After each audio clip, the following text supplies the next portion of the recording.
Bom dia aos irmãos, que Deus nos abençoe nesta manhã. Peço desculpa aos irmãos por não estar cumprimentando, pegando na mão, porque eu estou gripado, então eu estou evitando cumprimentar os irmãos pegando na mão.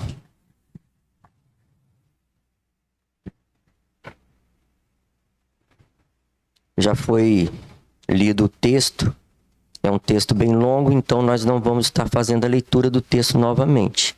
Nós vamos já fazer uma pequena introdução a respeito do título, que é a salvação sem acepção.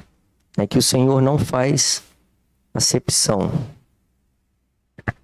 E ele mostrou isso para Pedro quando da visão que foi dirigida a Pedro daqueles animais quadrúpedes, dos quais os judeus não tinham o costume de se alimentar. Atos, capítulo 10, dos versículos 1 até o versículo 48. Mas antes de nós entrarmos aqui, a gente precisa entender todo esse contexto que envolve esses acontecimentos, né? Pedro estava passando para visitar os irmãos e para anunciar a palavra de Deus em Atos, no capítulo 9, a partir do versículo 32, se o Lucas quiser colocar aí, fala sobre a cura de Enéas e a ressurreição de Tabita.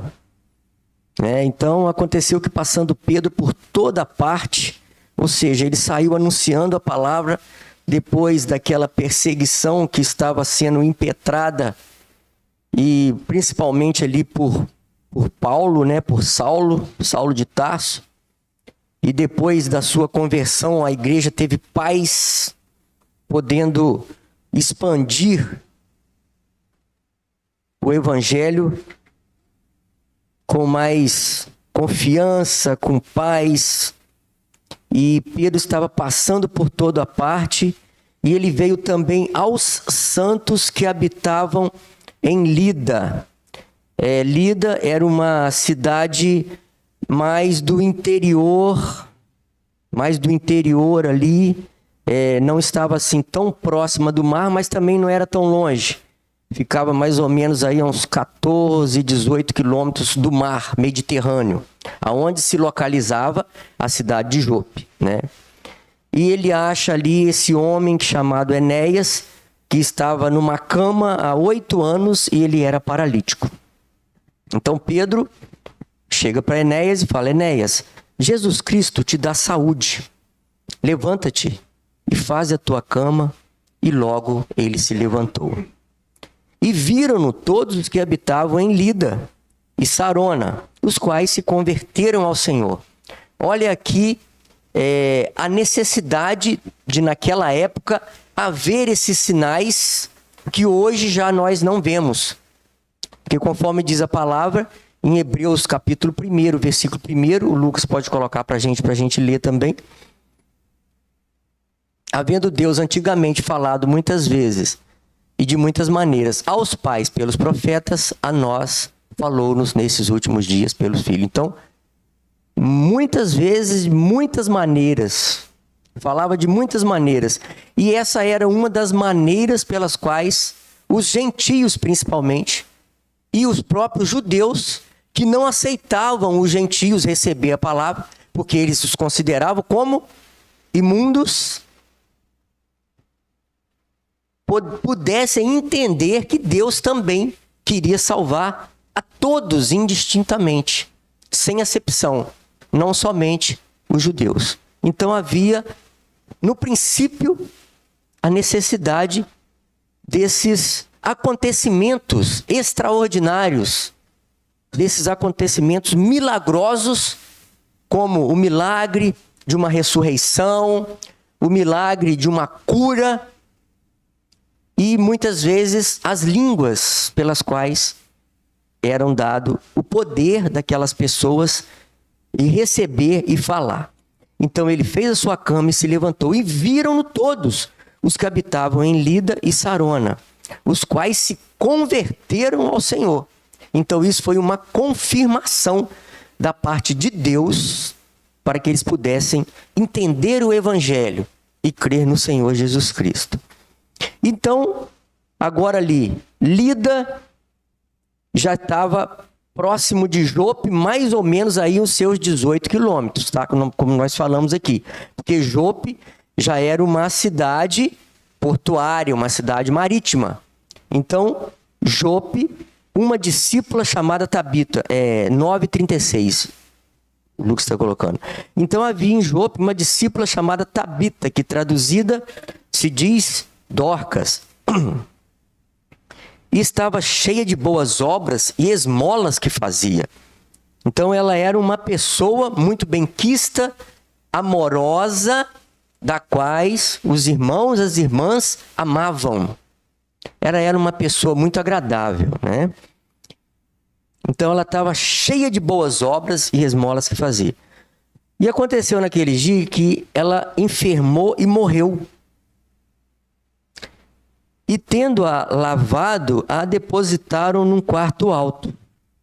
E como Lida era perto de Jope, então aí a gente coloca a distância aí, né? Aproximadamente 14, 18 quilômetros. Ouvindo os discípulos que Pedro estava ali, que ele estava lá em Lida, lhe mandaram 2 varões, rogando-lhe que não se demorasse em vir ter com eles. Então a gente pode colocar aí mais ou menos o quê? Umas 4 horas de caminhada. Mais ou menos, né? Até ele chegar lá.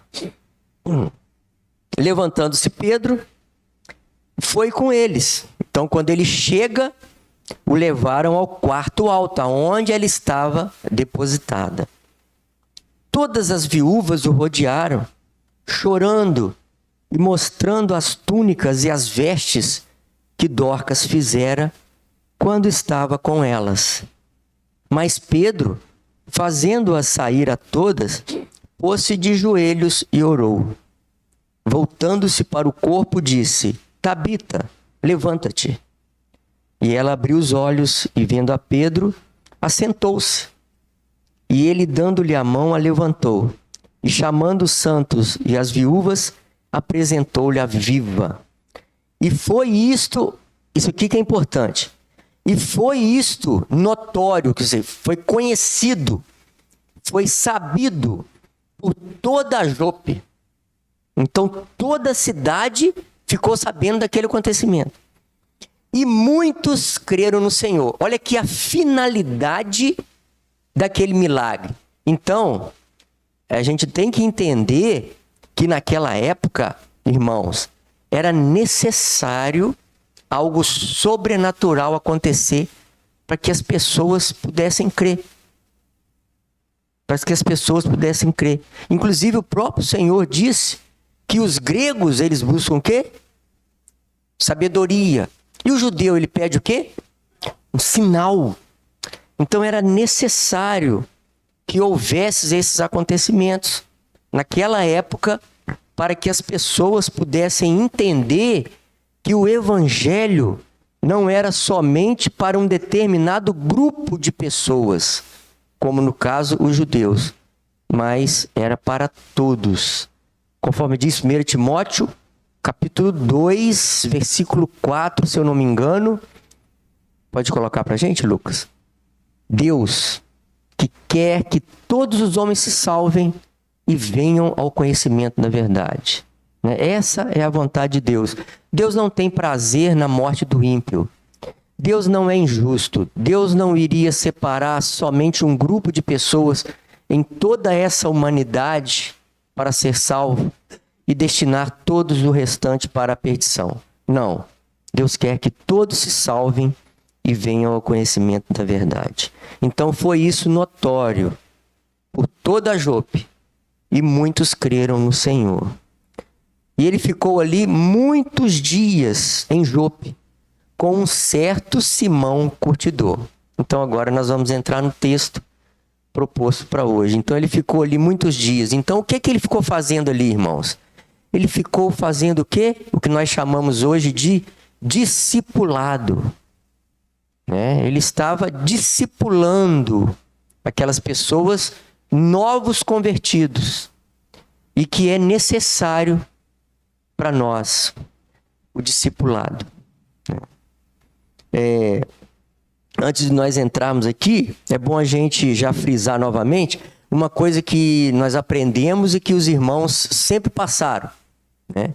Porque a Bíblia, primeiramente, a gente tem que entender que ela fala para 3 classes de pessoas. Quem pode falar para a gente as 3 classes? Então, isso aí. Então, a gente tem que entender isso e fazer a distinção para não fazer aplicação daquilo que é para os judeus, daquilo que é para os gentios e daquilo que é para a igreja do Senhor. Foi até bom você falar, eu só falei aqui que eu estava gripado, tudo dei bom dia, mas conto com a participação de todos os irmãos, todos podem participar, fazer perguntas, se eu não souber responder, pode ter algum outro irmão presente que sabe, tá bom? Pode ficar à vontade. Aqui que o senhor não tem prazer no novo livro, acho que é possível, né? Sim. Vamos lá aqui, baseado nos ímpios, mas um dia ligaram para nós se convertemos, né? Agora a nossa responsabilidade nos tempos atuais, esse tempo, né? Posso ver só um versículo? Pode. Fica à vontade.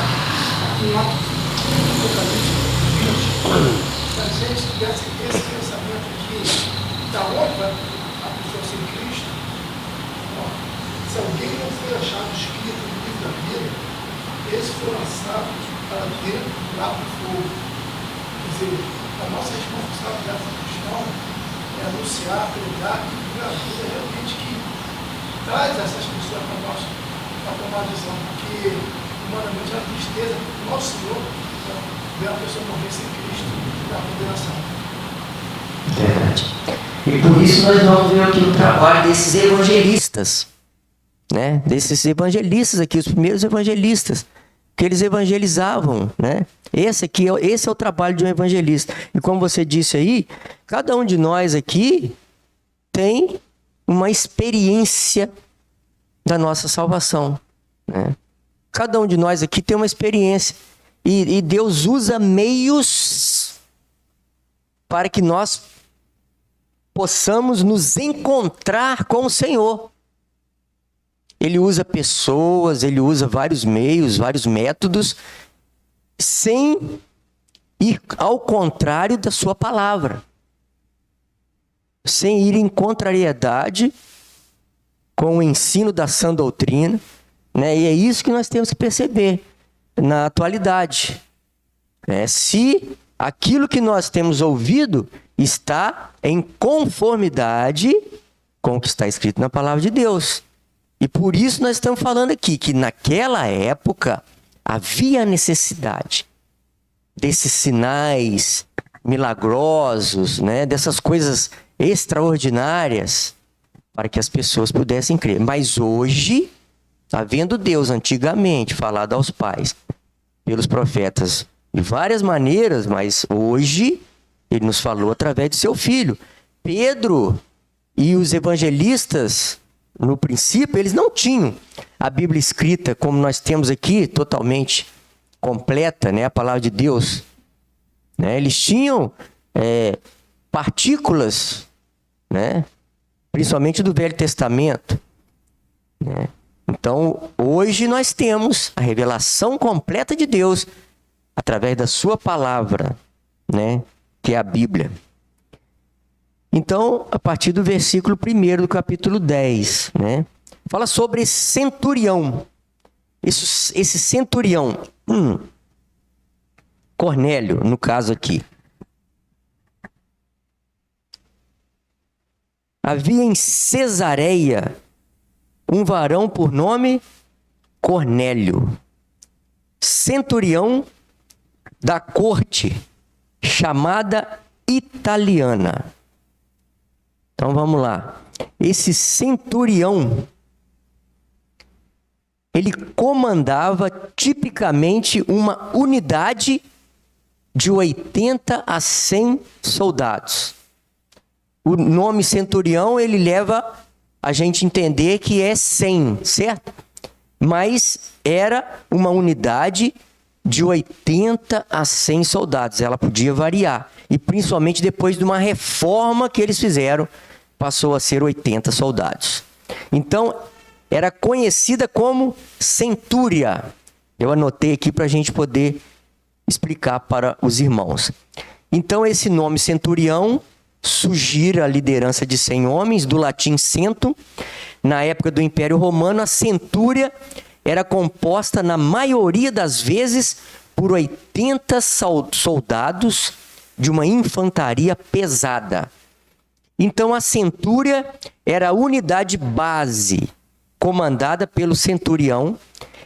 E essa centúria, ela era dividida também em 10 grupos menores, com o nome de contubérnia, de 8 homens cada, totalizando 80 legionários.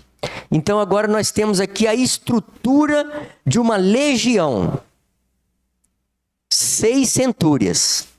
6 centúrias, a média de 600 ou 480 homens, formavam uma corte. Essa corte comandada, veja bem aqui, Cesareio, um varão por nome Cornélio, centurião da corte, chamada italiana. Então, 6 centúrias formavam o quê? Essa corte. Então, ele fazia parte dessa corte chamada italiana. Agora, 10 cortes, aí já é quase aí 5.000 homens, né? Formavam uma legião. Só para a gente entender aqui. Então, esse homem era um homem poderoso. Era um homem importante. Cornélio. Piedoso. Temente a Deus. Com toda a sua casa. Aqui eu vejo a qualidade desse homem. Piedoso, temente a Deus, com toda a sua casa, o qual fazia muitas esmolas ao povo. Fazia muitas esmolas ao povo. E de contínuo orava a Deus. Peço desculpa aos irmãos, tá? Porque às vezes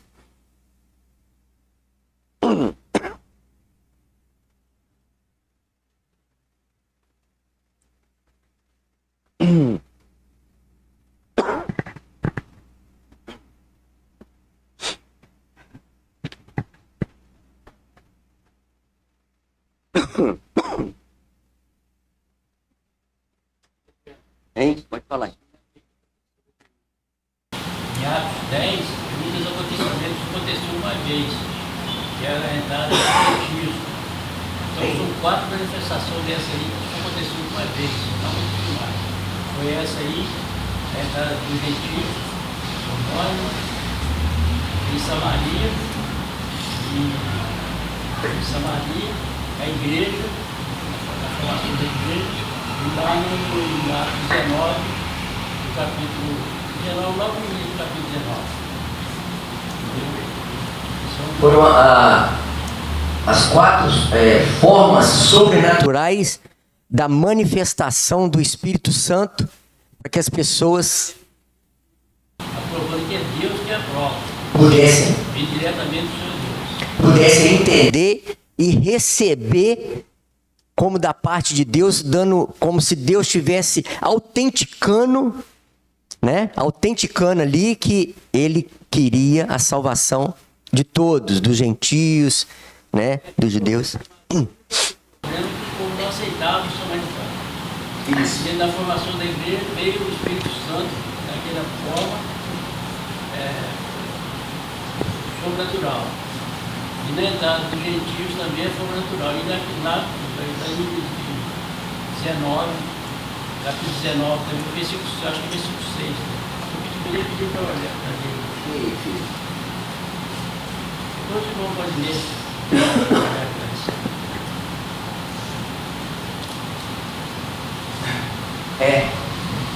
Aqui, ó.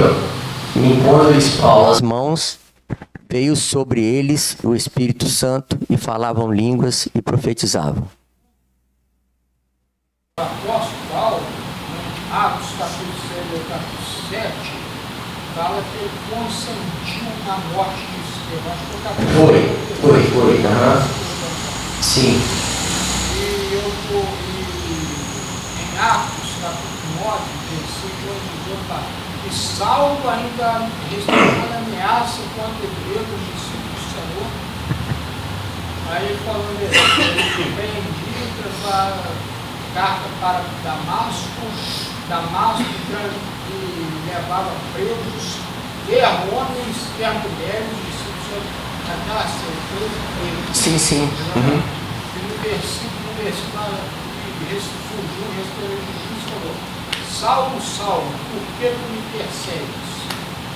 Ele falou: quem é, Senhor?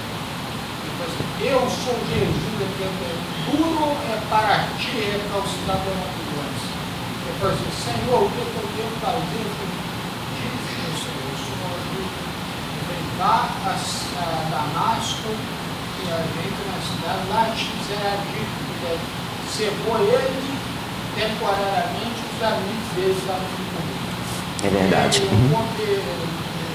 Também o próprio Senhor Jesus Cristo, nenhum cristão, quando o Senhor Jesus pregou para ele. Só vou ler mais 3 versículos. Posso? Pode. A primeira epístola do apóstolo Timóteo, só os versículos 15, 16, 17. Essa é uma palavra fiel e digna de todas as dignas, é merecedora, é genérico, é digna. Toda, como você falou, todo o você não é absoluto na vida. E toda essa, que Cristo Jesus, Cristo Jesus, veio ao mundo para quê? Para salvar os pecadores. Dos pais, eu sou o principal. Eu sou o principal. É verdade. Mas por isso alcancei, deixa eu falar alcancei misericórdia para que em mim, que sou o principal dos pecadores, Jesus Cristo veio mostrar-se toda a sua longanimidade para exemplo, perante os seres humanos que haviam de crer nele para a vida eterna, para a vida eterna. Isso mesmo. Último versículo.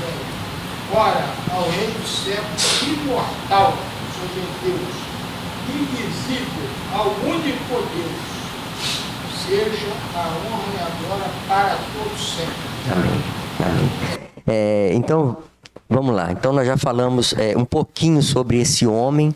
Esse homem era poderoso, esse homem tinha uma posição social elevada, mas ele tinha virtudes. Essas virtudes dele era ser um homem piedoso e era temente a Deus com toda a sua casa, tá? Ele fazia muitas esmolas ao povo e de contínuo ele orava a Deus, tá? Então o que acontece agora? O Dário falou muito importante no comentário que o Dário fez, é que essa manifestação ela veio para trazer a unidade na igreja. Exatamente. Para que não houvesse a igreja saísse um para cada lado. Sim. Né? Apesar que hoje nós não conseguimos isso, hoje são um para cada lado. Mas inclusive o comentarista aqui, se você observar, ele trouxe um comentário muito bom na leitura de segunda-feira. Eu vou até fazendo para a gente aqui, ó. Sabemos das muitas igrejas locais espalhadas por todo o mundo. E até mesmo divididas em tantas denominações que às vezes pensamos, onde está a unidade? É isso que você está falando aí. Onde está a unidade? Mas se a gente pensar assim, você não vai ver mesmo. Mas não é difícil entender. Mas Cristo deixa claro que em cada igreja local existe um remanescente fiel, aguardando o dia da redenção. Sabemos das diferenças e desvios nas mais variadas igrejas locais, mas há unidade e perfeição naqueles que estão selados verdadeiramente, crentes em Cristo, fiéis, reais, crentes verdadeiros, né? Estão selados para o dia do arrebatamento. Esta é a igreja. Ela não tem placa, não tem nome, ela só tem salvos. Aí ele faz uma pergunta: você faz parte dessa igreja? Né? É a igreja universal do Senhor. Né? É aí que a preocupação de Paulo e da igreja nesse momento, do Espírito Santo, é isso. É a unidade, né? Portanto, lá em Atos 19, ele fala com os discípulos de João, né? Os samaritanos, devido à sua divergência de cultura, né? E também aqui, com o centurião, a questão dos gentios. Então, todos esses movimentos teve a mesma manifestação do Espírito. Qual vai ser o argumento que Pedro vai ter lá no capítulo 15? Né? Vai ter esse mesmo argumento no capítulo 15. Eu só queria fazer uma leitura aqui no Efésios. Paulo vai falar sobre isso no capítulo dos Efésios, capítulo 4. Ele vai dizer assim: procurando guardar a unidade no Espírito pelo vínculo da paz. Há um só corpo, um só Espírito, como também foi chamada uma só esperança da vossa vocação. Um só Senhor, uma só fé e um só batismo. Então, essa manifestação do Espírito foi para quê? Para que a igreja crescesse junta, independente das suas circunstâncias e nacionalidade local. Exatamente, naquela assembleia lá no capítulo 15, Pedro explica tudinho. Vai trazer isso novamente à tona. Inclusive aqui mesmo, os fiéis que eram da circuncisão, eles viram, opa, eles recebem também, aqui mesmo nesse capítulo 10 aqui. Os fiéis que eram da circuncisão, que estavam com Pedro ali, que foram acompanhando Pedro, eles viram, os gentios também receberam como nós o Espírito Santo. Então, aí Pedro ainda, com todo respeito, né, lá no finalzinho você vê. Nós vamos chegar lá, né? Não vai dar tempo de a gente chegar não, mas ele fala, ó, eu posso negar o batismo para esse, como nós também receberam o Espírito Santo? Ele fala, explica ainda, né? Ele não foi arrogante nem autoritário. Ele simplesmente, ele viu, ele tinha um entendimento, mas aqueles que estavam com ele, eles estavam começando a abrir a sua mente agora. Aí ele fala para eles, explica para eles, tá vendo? Ó, eles receberam, nós não podemos negar também que eles sejam batizados e façam parte do corpo da igreja. Também que eu vejo esse texto aí, é que lá no Velho Testamento, esses animais não podia comer, porque o Senhor Deus sabia a necessidade que Deus deu aceitar o objetivo. Então, lá no Velho Testamento, o princípio lá já mostrando que os animais não existiam comer aqueles animais, para poder Pedro entender que aqueles animais eram gentios, que é considerado como nós somos animais. Imundos, comum ou imundo. Deuteronômio capítulo 14 de uma 21 fala. Ele fala sobre, né? O corpo que ele tem um casco rasgado. Obrigado, irmão. Então vamos lá. Este quase a hora nona era 3 horas da tarde, tá, irmãos? Quase a hora nona, 3 horas da tarde, fixando no olhos, este quase a hora nona do dia, viu claramente numa visão um anjo de Deus, que se dirigia para ele e dizia: Cornélio, está chamando a atenção dele, né? Este, fixando os olhos nele, muito atemorizado, disse: Que é, Senhor?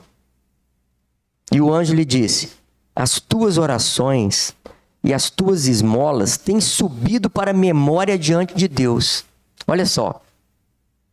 Agora, pois, envia homens a Jope e manda chamar a Simão, que tem por sobrenome Pedro. Este está com um certo Simão curtidor, né? Que ele ficou lá na casa do Simão curtidor, lá muitos dias, lá em Jope, que tem a sua casa junto do mar. Ele te dirá o que deves fazer. Olha só. Então, a gente pode imaginar aqui, né? Como é que Deus pode aparecer dessa forma para esse homem? Será que esse homem ia entender? Mas o Senhor Deus, Ele conhece o coração e Ele está vendo muito além daquilo que a gente enxerga, né? Chegou até a Deus porque era fiel a Deus. Exatamente, mas Faltava algo para ele. Tá? Ele ainda não era um salvo. Ele ainda não era um salvo. Faltava alguma coisa para ele. O entendimento faltava para ele ainda. Conforme diz o próprio apóstolo Paulo. Ele tinha zelo de Deus, mas não com entendimento. Ele estava cuidando de fazer alguma coisa boa para Deus quando perseguia os cristãos. Ele foi criado aos pés de Gamaliel, um homem poderoso na época, um homem que tinha um conceituado entre os judeus, um fariseu. Foi instruído, mas ele tinha zelo de Deus, mas não com entendimento. Agora precisava de um esclarecimento para Cornélio. Mesmo ele sendo um homem piedoso, mas ele precisava da salvação. Ele ainda não era salvo. A atenção aqui deveria nos instruir, nos impulsionar nesse caminho, é que um anjo nos esclarece para ele, né? Exatamente. O anjo apareceu ali, mas por que nos apareceu? Teve que fazer. Muito bem. Deus teve que fazer um grande movimento. Uhum. Teve que fazer um movimento, movimentar Pedro, trazer memória a Pedro sobre as manifestações animais. Exatamente. Né? Então, a gente entende, eu vejo aqui, para a gente, a nossa responsabilidade. E o privilégio. O privilégio, porque essa mensagem, ela está, Deus nos deu. Nos deu. É isso aí. Esse compromisso. Serei minhas testemunhas. Você imagina, esse anjo aqui seria muito mais ouvido devido à sua manifestação do que uma pessoa, né? Pedro, mas só que Cristo derramou o seu sangue, foi por anjos ou foi por nós? Então, nos traz essa responsabilidade de anunciar essa mensagem. O interessante é que Pedro, ele vai ficar num lugar fácil das pessoas achar. Sim, ele está ali, ele está num lugar fácil. Ele está no meio ali. Olha só, ele está na casa de um cara, de um curtidor. Um curtidor, é fácil achar a casa dele. Com certeza. Você chega perto, você sente o cheiro, né? Então Deus, ele couro ali sendo curtido. Toda uma estrutura para que o evangelho chegasse a esse Cornélio. E como Deus fala, né? A gente fica pensando, né? Mas aquele homem ia entender que era isso? Sim, ele entendeu. Por quê? Porque ele era temente a Deus. Ele buscava, então ele entendeu aquela visão. Por isso que ele fala, quem é Senhor, né? Ele ainda chama de Senhor ainda, né? Fixando no olho dele a temoridade. Que é Senhor? Então ele reconheceu que era Deus que enviou, que estava falando com ele. Né? Praticamente, eu acho que se ele era de uma outra religião, se converteu, eu entendi. Mas daí entender, ele era um italiano, né? Então sim, ele tinha vários deuses. Para entender que ele era um prosélito, ele tinha conhecimento. Ele já estava próximo. Ele buscava, ele estava buscando. Então é aquilo. Aquele que bate vai abrir, aquele que busca acha. É o que o Senhor disse. Aquele que pede, recebe, aquele que bate, abre, aquele que busca, ele vai achar. Então ele estava buscando. Ele sentia necessidade. Mesmo ele sendo um homem fiel, temente a Deus, piedoso, mas ele está faltando alguma coisa. Está faltando alguma coisa. E Deus, então, responde ele em suas orações. É a resposta das orações dele. Porque as orações dele estavam o quê? Estava chegando diante de Deus. Então Deus vai e responde. Responde dessa forma. Você precisa fazer isso. Então, vamos só voltar rapidinho agora. Cesareia era uma cidade marítima, portuária. Era um grande porto ali, tá? Uma cidade muito importante. E foi construída por Herodes o Grande. Herodes o Grande, exatamente esse na época do Senhor Jesus, tá? Foi exatamente esse Herodes aí, Herodes o Grande. Ele que construiu, edificou Cesareia. Né? Herodes o Grande reinou mais ou menos aí por 37 anos, mais ou menos, ali em Israel. Ele comandava toda Israel. tá? Depois da sua morte, que Augusto, lá o imperador romano Augusto, determinou que os seus filhos, Herodes Arquelau, Herodes Antipa e Herodes Filipe, tá? Fosse dividida ali, as províncias ali, fossem divididas entre os seus 3 filhos, tá? Depois da morte de Herodes o Grande. Inclusive, Herodes Arquelau foi deposto no ano 6, mais ou menos, depois de Cristo, por causa de muitas maldades, um homem muito mau, incompetente também, então ele foi deposto pelo governo romano, que aí sim determinou que fosse governada por romanos ali, naquela província, a província da Judéia. Mas a outra província, com Herodes Antipas e Herodes Filipe, continuou sendo governada pelos seus 2 filhos. Então aqui, essa Cesareia, ela estava mais ou menos a uns 45 quilômetros lá de Jope. Então, era um dia mais ou menos de caminhada. Um dia mais ou menos.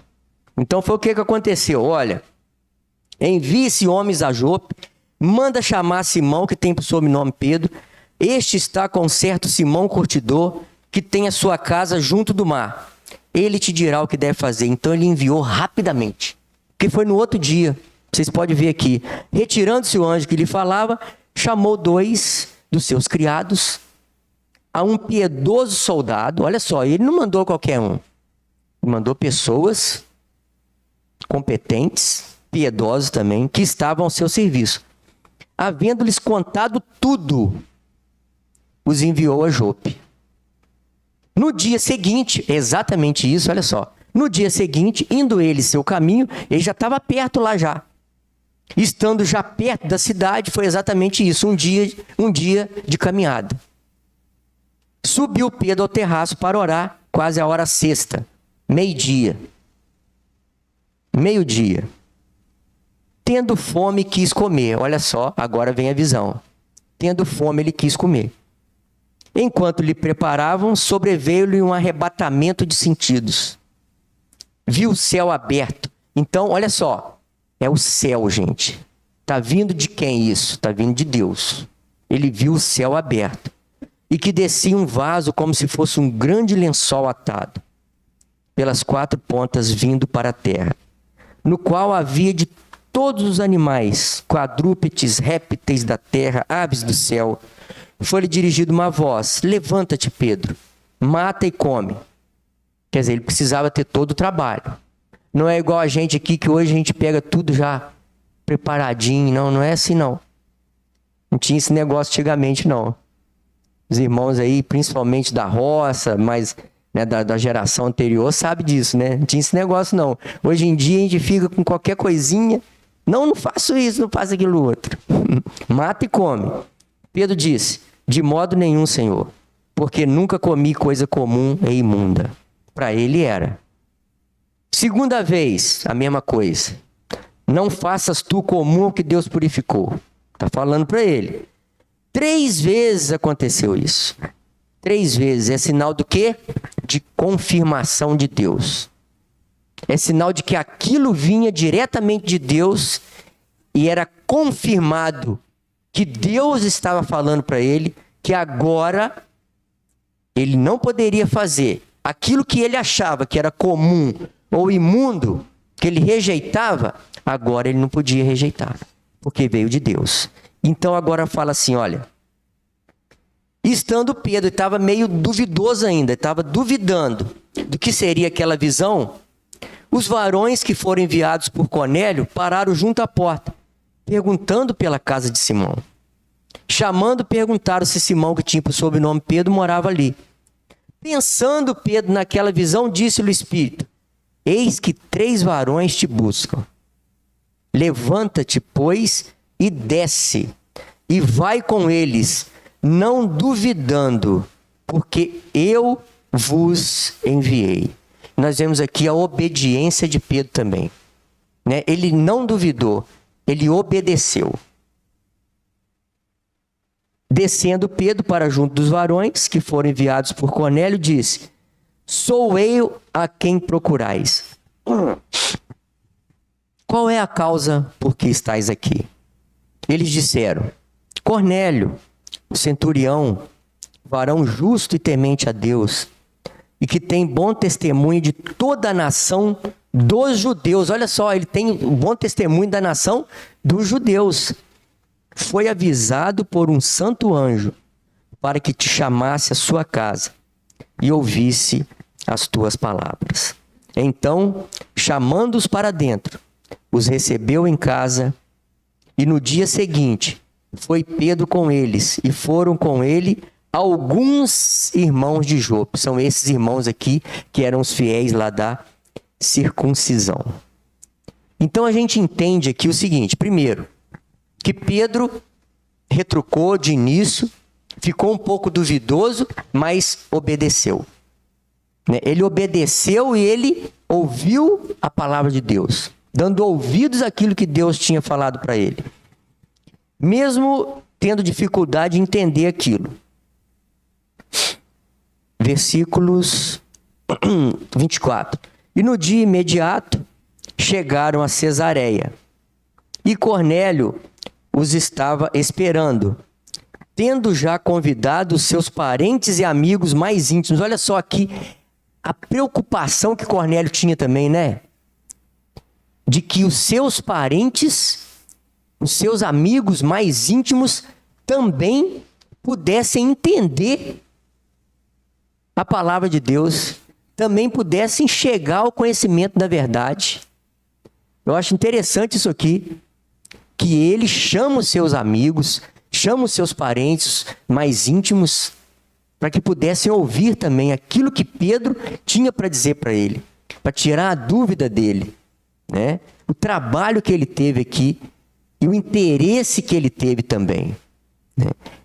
Temos que destacar a disposição de Pedro em obedecer a palavra de Deus, em transmitir a palavra de Deus de forma fiel, mesmo tendo um pouco de dúvida ainda, um pouco de receio, mas a obediência é o que Deus se agrada em nós. Deus se agrada em que o obedeçamos, mais do que em sacrifícios. Como ele disse para Saul, né? Através do profeta Samuel, quando Saul tenta enrolar o profeta ali e diz que ele fez aquilo com boa intenção, aí o profeta fala para ele: ó, Deus se agrada daquele que obedece a sua palavra, mais do que sacrificar. Então ele chama os seus amigos, os seus parentes, e Pedro entra ali, e Cornélio sai para receber. Ele já estava ansioso com aquele encontro, ele sai para poder receber, e ele prostra aos pés de Pedro, né? Olha só a atitude dele, ele adora Pedro. Então Pedro, de forma correta, não também se exaltando, mas mostrando que ele não era nada também, ele era um homem igual a ele, né? Ele era apenas um instrumento nas mãos de Deus, e a verdade nós somos apenas um instrumento na mão de Deus. Devemos nos orgulhar disso, nos sentimos privilegiados por isso, conforme o Vantuí falou, porque não foi reservado aos anjos a pregação do Evangelho, mas foi reservado a nós, pelos quais Cristo morreu. Então Pedro levantou dizendo: levanta-te que eu também sou homem. Falando com ele, entrou e achou muitos que ali se havia juntado. Disse-lhes: vós bem sabeis que não é lícito a um varão judeu ajuntar-se ou chegar-se a estrangeiros. Ele ainda fala com eles ainda. Então Pedro também precisava daquela ação sobrenatural de Deus. Mas Deus mostrou-me que a nenhum homem chame comum ou imundo. Agora ele já entendeu aqui, ó. Deus mostrou-me que a nenhum homem chame comum ou imundo. Pelo que sendo chamado, vim sem contradizer. Sem contradizer. Pergunto, pois, por que razão mandaste chamar-me?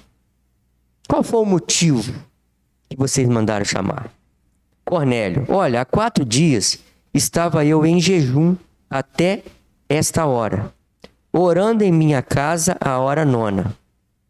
Eis que diante de mim se apresentou um varão com vestes resplandecentes e disse: Cornélio, a tua oração foi ouvida e as tuas esmolas estão em memória diante de Deus.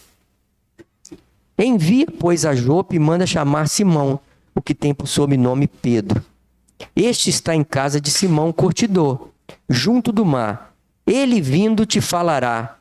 Esse versículo aqui, eu gosto muito desse versículo em particular, eu às vezes uso até esse versículo, às vezes, para quando a gente passa a palavra para um mensageiro, né? E logo mandei chamar-te, e bem fizeste em vir. Agora, pois, estamos todos presentes diante de Deus para ouvir tudo quanto por Deus te é mandado. Olha só, a disposição em ouvir. Porque conforme diz a palavra de Deus em Romanos, a fé vem pelo ouvir e ouvir a palavra de Deus. Então estamos todos diante de Deus, agora dispostos a ouvir tudo quanto por Deus te é mandado.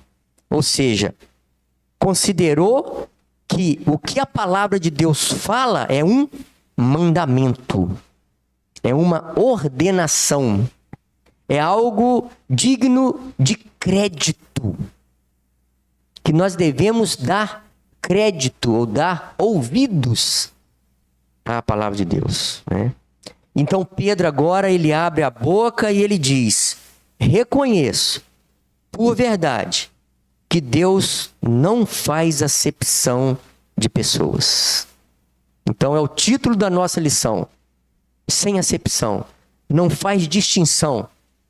Não importa a sua nacionalidade, não importa a sua cultura, não importa a sua posição social, aquilo que você pensa, aquilo que você acha, não importa. Deus não faz acepção de pessoas, mas que lhe é agradável aquele que em qualquer nação o teme e faz o que é justo. E era o que Cornélio fazia. Temia a Deus, procurava fazer o que era justo, fazia esmolas, era um homem fiel. A palavra que ele enviou aos filhos de Israel, anunciando a paz por Jesus Cristo. Esse é o Senhor de todos, aqui ainda fala aqui. Esta palavra, vós bem sabeis, veio por toda a Judéia. Agora ele começa já a explicar para eles, ou a pregar para eles. Esta palavra veio por toda a Judéia, começando pela Galileia, da onde era a casa do Senhor Jesus. Depois do batismo que João pregou, como Deus ungiu a Jesus de Nazaré, com o Espírito Santo e com virtude, o qual andou fazendo o bem e curando a todos os oprimidos do diabo, porque Deus era com ele. E nós somos testemunhas de todas as coisas que fez. Quer dizer, ele está falando, olha, eu testemunhei, eu andei com ele durante 3 anos, 3 anos e meio. Eu tive o privilégio de presenciar os milagres, as maravilhas, o poder desse homem, Jesus Cristo. De todas as coisas que fez, tanto na terra da Judéia, como em Jerusalém, ao qual mataram, pendurando-o no madeiro.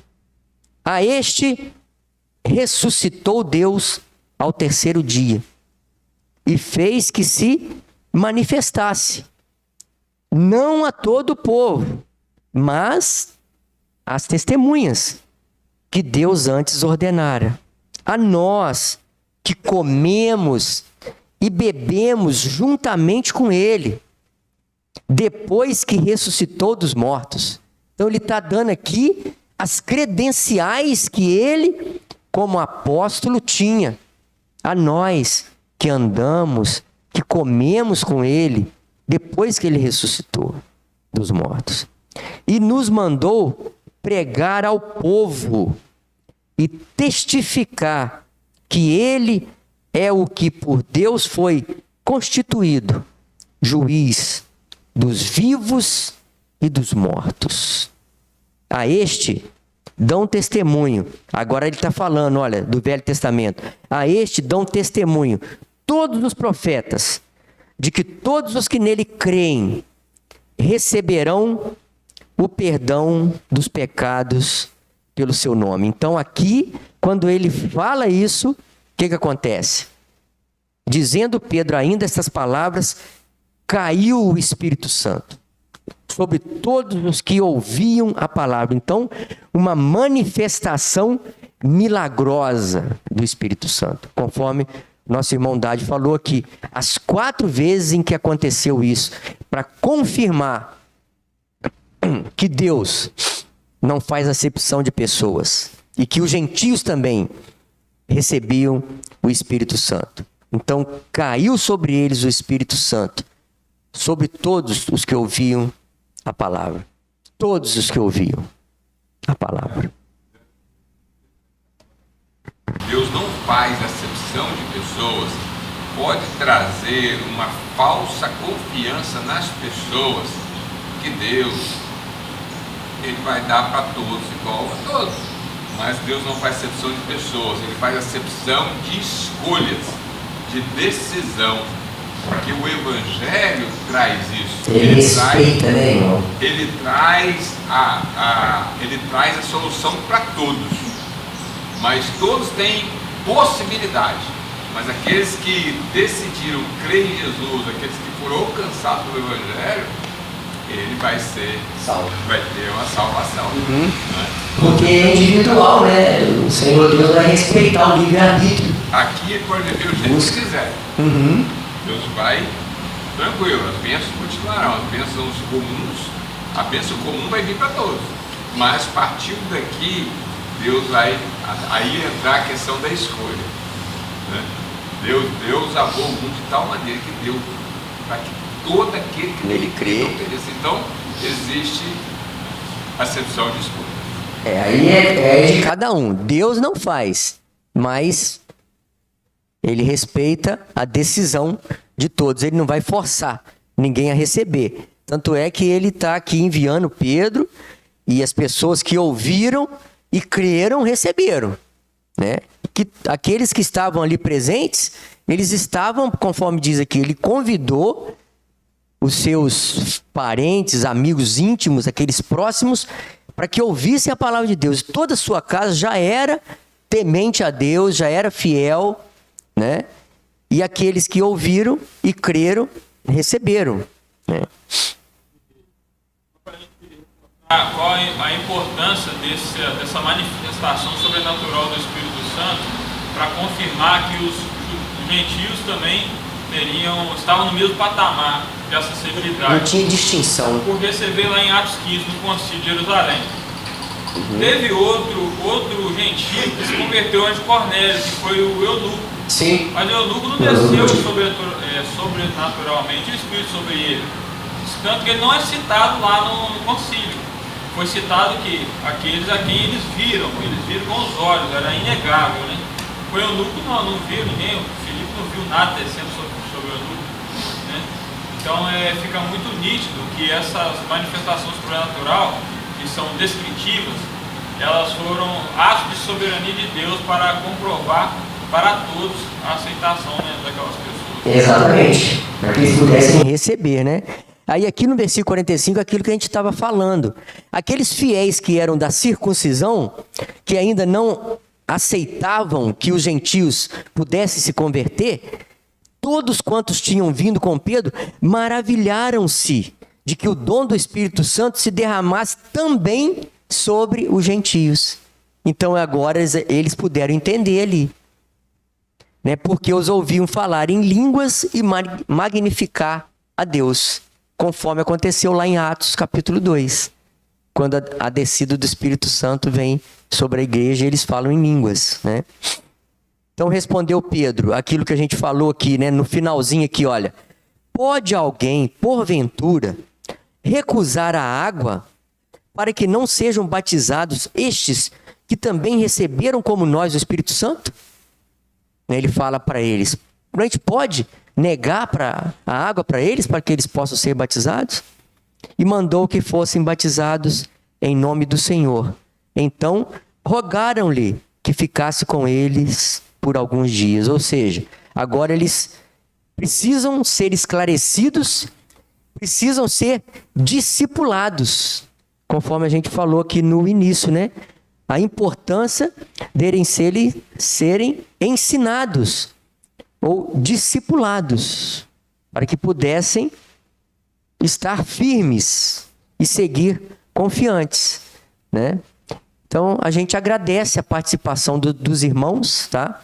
A ajuda dos irmãos também aí, e que Deus possa estar completando em nossos corações, né, aquilo que a nossa limitação não alcança, mas que todos nós possamos nos esforçar a cada dia e fazer como a palavra de Deus nos fala, né? Sermos também evangelistas, conforme foi Filipe, né? Eu ia até citar Filipe, mas o nosso tempo não dá. Você falou sobre Filipe aí, que ele